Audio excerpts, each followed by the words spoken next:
We're going to Portland, Oregon, where climate justice activists, including a group of kayaktivists, are gathering to blockade a ship commissioned by oil giant Shell to break up Arctic ice in order to pave the way for Arctic drilling in the Chukchi Sea.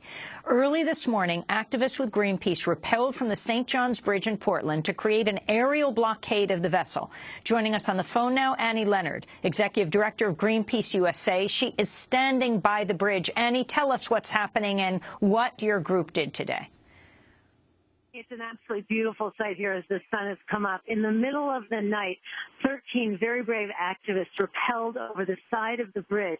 They are hanging there now with ropes in between them, so they're actually creating a human barricade. Below this, there are about 50 kayaks in the water that have a secondary line of defense. And these activists in the air and on water are right now the last thing that stands between Shell Oil and its absolutely pathological plans to drill for oil in the Arctic this summer.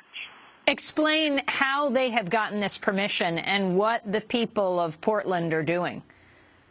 Well, I have to say, it's absolutely inexplicable how they've gotten this permission. I wish I could understand it myself. Shell Oil is the last oil company besides Russia's national Gazprom that even wants to drill in the Arctic because it is so extreme, so dangerous, so expensive. All the other oil companies have said it just doesn't make sense economically, certainly doesn't make sense environmentally or morally. Shell has gotten almost every permit it needs to drill except one last one.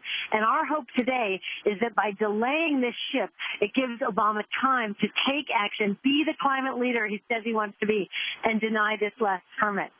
The boat that is here, as you said, is an icebreaker, and Shell's permit requires that this icebreaker be on site.